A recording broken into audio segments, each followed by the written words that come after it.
ओम नमो भगवते वासुदेवाय नमः। भगवान विष्णु की जय।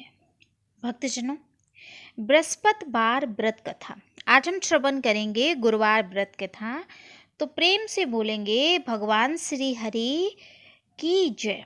बृहस्पतिवार का दिन भगवान विष्णु को समर्पित है।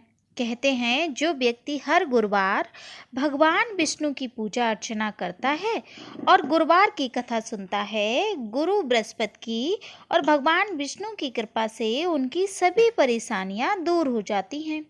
लेकिन गुरुवार की व्रत कथा और पूजा के कुछ नियम हैं जिनका बड़ी ही सावधानी से पालन करना चाहिए। चलिए श्रवण करते हैं गुरुवार व्रत कथा और व्रत से जुड़े हुए नियम।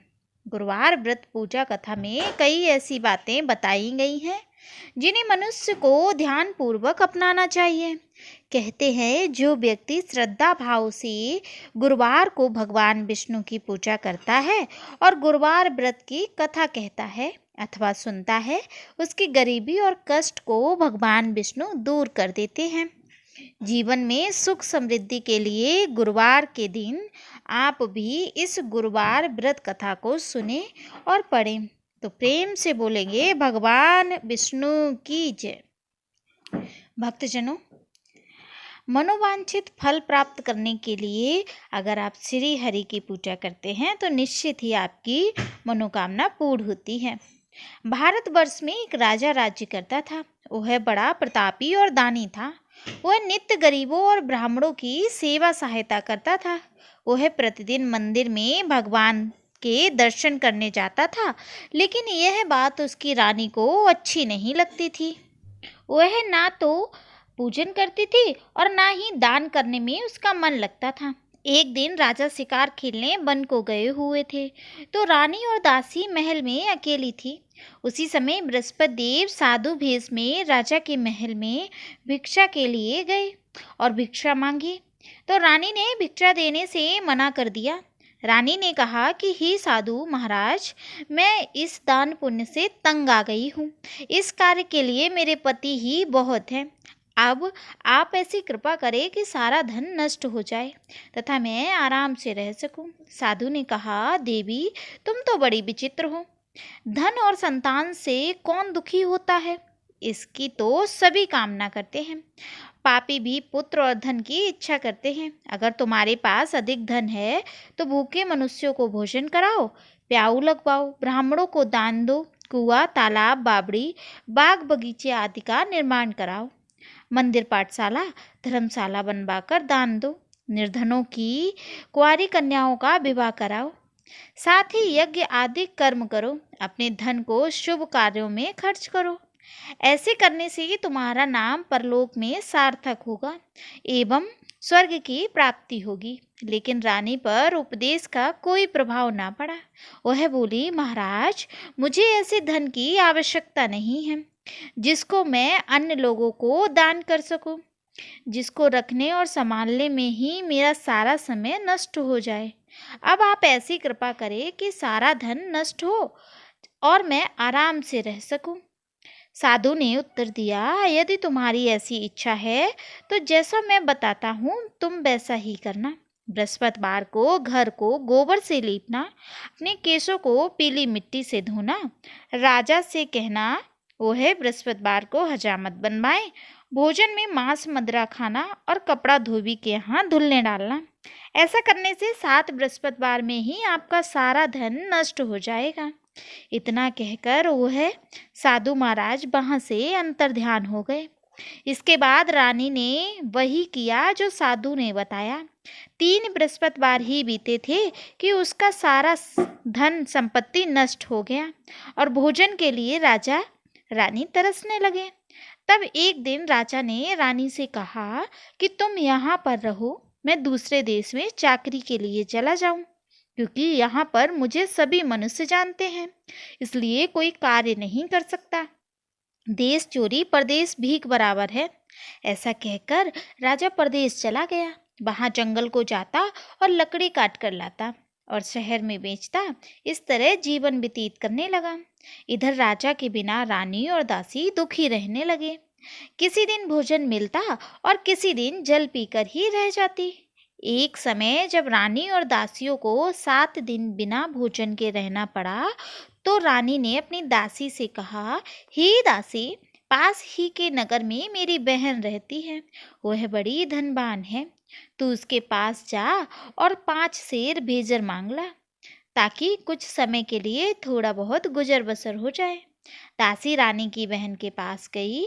उस दिन बृहस्पतिवार था। रानी की बहन उस समय बृहस्पतिवार की कथा सुन रही थी। दासी ने रानी की बहन को अपनी रानी का संदेश दिया, लेकिन रानी की बहन ने कोई उत्तर नहीं दिया। जब दासी को रानी की बहन से कोई उत्तर नहीं मिला, तो वह बहुत दुखी हुई। उसे क्रोध भी आया। दासी ने वापस आकर रानी को सारी बात बता दी। सुनकर रानी ने कहा कि दासी, इसमें उसका कोई दोष नहीं है। जब बुरे दिन आते हैं तब कोई सहारा नहीं देता। अच्छे बुरे का पता विपत्ति में ही लगता है। जो ईश्वर की इच्छा होगी वही होगा। यह सब हमारे भाग्य का दोष है। यह सब कहकर रानी ने अपने भाग्य को कोसा। उधर रानी की बहन ने सोचा कि मेरी बहन की दासी आई थी, लेकिन मैं उससे नहीं बोली। इससे वह बहुत दुखी हुई होगी। कथा सुनकर और पूजन समाप्त कर वह अपनी बहन के घर गई और कहने लगी, हे बहन, मैं बृहस्पतिवार का व्रत कर रही थी। तुम्हारी दासी गई थी। जब तक कथा होती तब तक ना उठते हैं और ना ही बोलते हैं, इसलिए मैं ना बोली। कहूँ दासी, क्यों गई थी? रानी बोली, बहन, हमारे घर अनाज नहीं था। ऐसा कहते कहते रानी की आंखें भर आईं। उसने दासियों समेत 7 दिन तक भूखा रहने की बात भी अपनी बहन को बता दी। इसलिए मैंने दासी को तुम्हारे पास 5 सेर भेजर लेने के लिए भेजा था। रानी की बहन बोली, बहन देखो, बृहस्पति देव सबकी मनोकामना पूर्ण करते हैं। देखो, शायद तुम्हारे घर में अनाज रखा हो। पहले तो रानी को विश्वास नहीं हुआ, परंतु बहन के आग्रह करने पर उसने दासी को अंदर भेजा। दासी घर के अंदर गई तो वहां पर उसे एक घड़ा भेजर मिल गया। उसे बड़ी हैरानी हुई। उसने बाहर आकर रानी को बताया। दासी रानी से कहने लगी, ही रानी, जब हमको भोजन नहीं मिलता तो हम व्रत ही तो करते हैं, इसलिए क्यों ना इनसे व्रत की कथा और विधि पूछ ली जाए। हम भी व्रत किया करेंगे। दासी के कहने पर रानी ने अपनी बहन से बृहस्पतिवार व्रत कथा के बारे में पूछा। उसकी बहन ने बताया, बृहस्पतिवार के व्रत में चने की दाल, गुड़ और मुनक्का से विष्णु भगवान का केले के वृक्ष की जड़ में पूजन करें तथा दीपक जलाएं और कथा सुनें। उस दिन एक ही समय भोजन करें। भोजन में पीले खाद्य पदार्थ का सेवन अवश्य करें। इससे गुरु भगवान प्रसन्न होंगे। अन्य, पुत्र और धन का वरदान देते हैं। साथ ही सभी मनोकामनाएं पूर्ण करते हैं। व्रत और पूजन की विधि बताकर रानी की बहन अपने घर लौट आई। रानी और दासी दोनों ने निश्चय किया कि बृहस्पति देव भगवान का पूजन जरूर करेंगे। 7 रोज बाद जब बृहस्पतिवार आया तो उन्होंने व्रत रखा। गुड़साल में जाकर चना और गुड़ बीन लाई तथा उसकी दाल से केले की जड़ तथा भगवान विष्णु का पूजन किया। अब पीला भोजन कहाँ से आए? दोनों बड़ी दुखी थी, परंतु उन्होंने जब व्रत किया था इसलिए बृहस्पति भगवान प्रसन्न थे।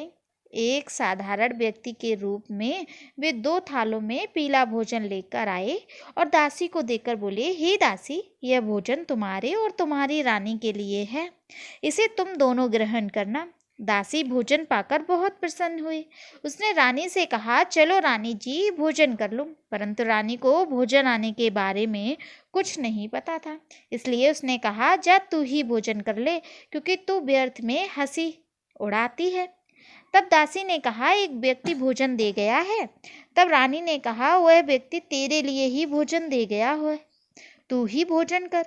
तब दासी ने कहा, वह व्यक्ति हम दोनों के लिए 2 थालों में सुंदर पीला भोजन दे गया है, इसलिए मैं और आप दोनों ही साथ साथ भोजन करेंगे। यह सुनकर रानी बहुत प्रसन्न हुई और दोनों ने गुरु भगवान को नमस्कार कर भोजन किया। उसके बाद वे प्रत्येक बृहस्पतिवार को गुरु भगवान का व्रत और पूजन करने लगे। बृहस्पति भगवान की कृपा से उनके पास धन हो गया, लेकिन रानी फिर पहले की तरह आलस्य करने लगी। तब दासी बोली, देखो रानी, तुम पहले भी इस प्रकार आलस्य करती थी। तुम्हें धन रखने में कष्ट होता था, इस कारण सभी धन नष्ट हो गया। अब गुरु भगवान की कृपा से धन मिला है तो फिर तुम्हें आलस्य होता है। बड़ी मुसीबतों के बाद हमने यह धन पाया है, इसलिए हमें दान पुण्य करना चाहिए। अब तुम भूखे मनुष्यों को भोजन कराओ, प्याऊ लगवाओ, ब्राह्मणों को दान दो, कुआं, तालाब, बावड़ी और बाग बगीचे आदि का निर्माण कराओ, मंदिर, पाठशाला, धर्मशाला बनवाकर दान करो, निर्धनों की कुंवारी कन्याओं का विवाह कराओ, साथ ही यज्ञ आदि कर्म करो।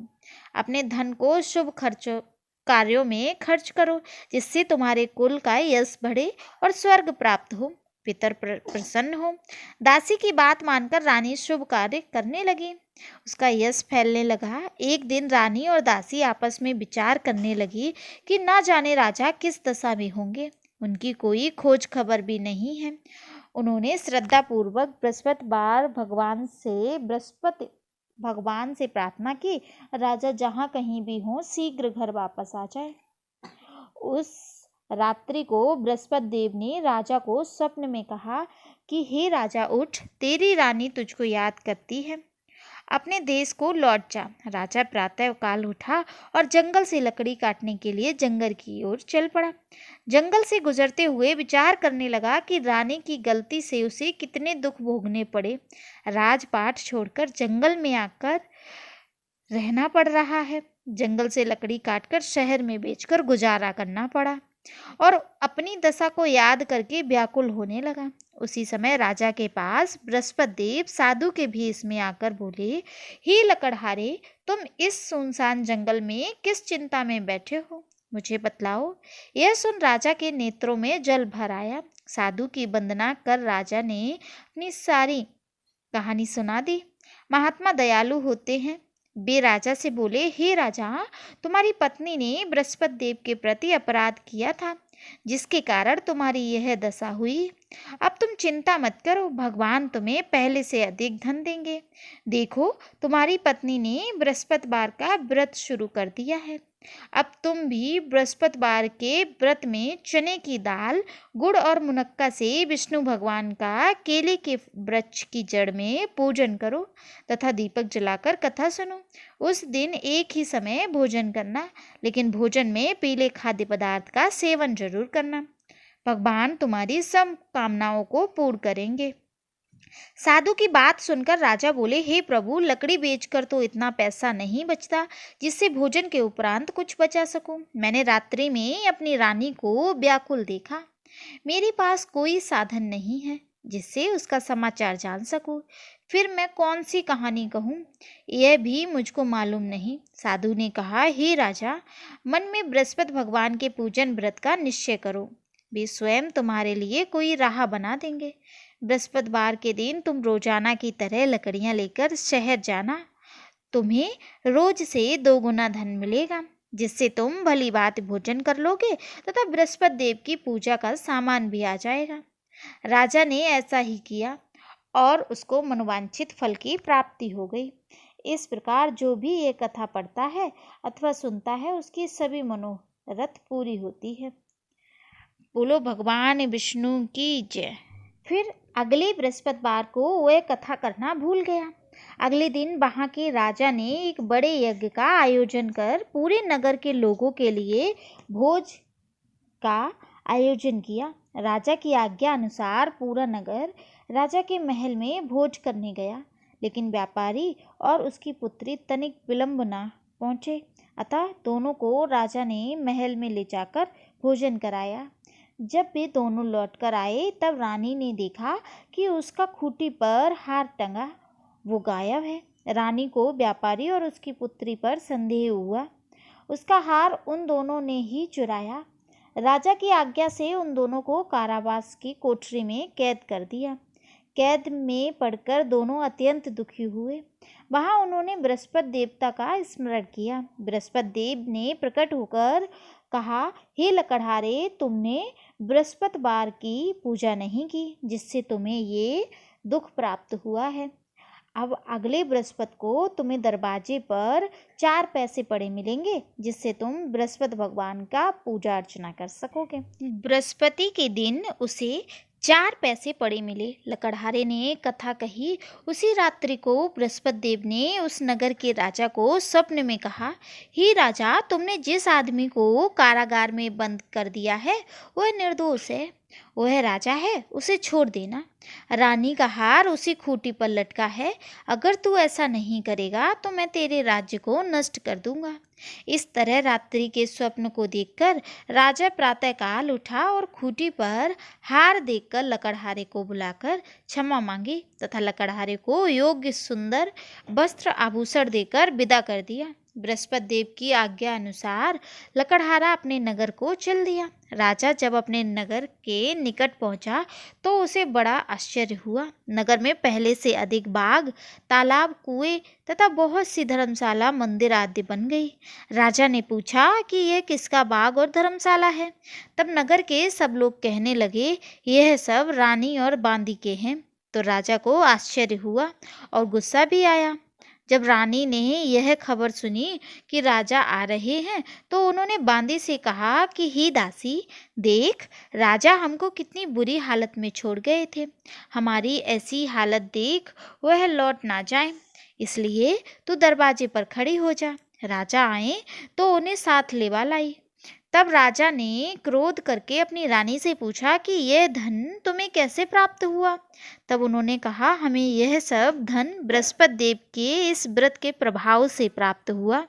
राजा ने निश्चय किया कि 7 रोज बाद तो सभी बृहस्पति देव का पूजन करते हैं, परंतु मैं प्रतिदिन 3 बार कहानी तथा रोज व्रत किया करूँगा। अब हर समय राजा के दुपट्टे में चने की दाल बंधी रहती तथा दिन में 3 बार कहानी कहता। एक रोज राजा ने विचार किया कि चलो अपनी बहन के यहाँ हो आवे।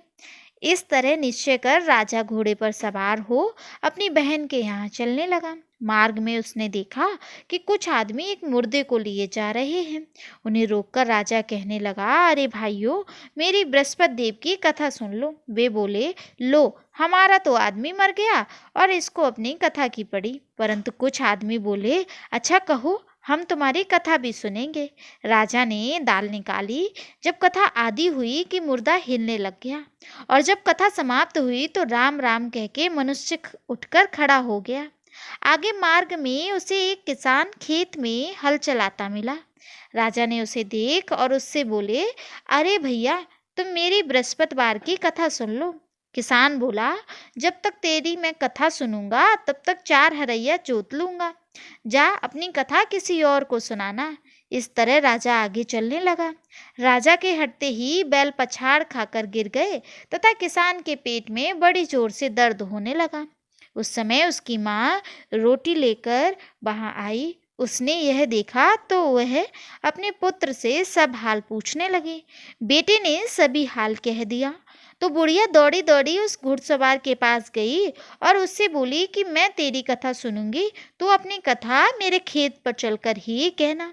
राजा ने बुढ़िया के खेत पर जाकर कथा कही, जिससे सुनते ही बैल खड़े हो गए और किसान के पेट का दर्द भी बंद हो गया। राजा अपनी बहन के घर पहुंचा। बहन ने भाई की खूब मेहमानी की। दूसरे रोज प्रातःकाल राजा जगा तो देखा कि सब लोग भोजन कर रहे हैं। राजा ने अपनी बहन से कहा, ऐसा कोई मनुष्य है जिसने भोजन नहीं किया हो? मेरी बृहस्पतिवार की कथा सुन ले। बहन बोली, हे भैया, यह देश ऐसा ही है। पहले यहाँ लोग भोजन करते हैं, बाद में अन्य काम करते हैं। अगर कोई पड़ोस में है तो देखाती हूँ। वह ऐसा कहकर देखने चली गई, परंतु उसे कोई ऐसा व्यक्ति नहीं मिला जो कि बिना भोजन किए हो। अतः वह एक कुम्हार के घर गई जिसका लड़का बीमार था। उसे मालूम हुआ कि उनके यहाँ 3 रोज से किसी ने भोजन नहीं किया। रानी ने अपने भाई की कथा सुनने के लिए कुम्हार से कहा। वह तैयार हो गया। राजा ने जाकर बृहस्पतिवार की कथा कही, जिसको सुनकर उसका लड़का ठीक हो गया। अब तो राजा की प्रशंसा होने लगी। एक रोज राजा ने अपनी बहन से कहा, हे बहन, हम अपने घर को जाएंगे, तुम भी तैयार हो जाओ। राजा की बहन ने अपनी सास से कहा। सास ने कहा, हाँ चली जा, परंतु अपने लड़कों को मत ले जा, क्योंकि तेरे भाई के कोई औलाद नहीं है। बहन ने अपने भैया से कहा, हे भैया, मैं तो चलूंगी, पर कोई बालक नहीं जाएगा। राजा बोले, जब कोई बालक ही नहीं जाएगा तब तुम ही क्या करोगी। बड़े दुखी मन से राजा अपने नगर को लौट आया। राजा ने अपनी रानी से कहा, हम निर्वंशी हैं, हमारा मुंह देखने का धर्म नहीं है, और कुछ भोजन आदि नहीं किया। रानी बोली, हे प्रभु, बृहस्पति देव ने हमें सब कुछ दिया है, वह हमें औलाद भी अवश्य देंगे। उसी रात को बृहस्पति देव ने राजा से स्वप्न में कहा, हे राजा, उठ, सभी सोच त्याग दे, तेरी रानी गर्भ से है। राजा की यह बात सुनकर बड़ी प्रशंसा हुई। 9वें महीने में उसे गर्भ से एक सुंदर पुत्र पैदा हुआ। तब राजा बोला, हे रानी, स्त्री बिना भोजन के रह सकती है, पर बिना कहे नहीं रह सकती। जब मेरी बहन आवे तब तुम उनसे कुछ मत कहना। रानी ने सुनकर हाँ कर दिया। जब राजा की बहन ने यह शुभ समाचार सुना, वह बहुत खुश हुई और बधाई लेकर अपने भाई के यहाँ आई। तभी रानी ने कहा, घोड़ा चढ़कर तो नहीं आई, गधा चढ़ी आई। राजा की बहन बोली, भाभी, मैं इस प्रकार ना कहती तो तुम्हें औलाद कैसे मिलती। बृहस्पति देव ऐसे ही हैं, जैसी जिसके मन में कामनाएं हैं सभी को पूर्ण करते हैं। जो सद्भावना पूर्वक बृहस्पतिवार का व्रत करता है एवं कथा पढ़ता है अथवा सुनता है, दूसरों को सुनाता है, बृहस्पति देव उसकी सभी मनोकामना पूर्ण करते हैं। भगवान बृहस्पति देव उसकी सदैव रक्षा करते हैं। संसार में जो मनुष्य सद्भावना से भगवान जी का पूजन व्रत सच्चे हृदय से करते हैं, तो उनकी सभी मनोकामनाएं पूर्ण होती हैं। जैसे सच्ची भावना से रानी और राजा ने उनकी कथा का गुणगान किया, तो उनकी सभी इच्छाएं बृहस्पति देव जी ने पूर्ण की। इसलिए पूर्ण कथा सुनने के बाद प्रसाद लेकर ही जाना चाहिए। हृदय से उनका मनन करते हुए जयकारा बोलना चाहिए। बोलो बृहस्पति देव भगवान की जय, भगवान विष्णु की जय।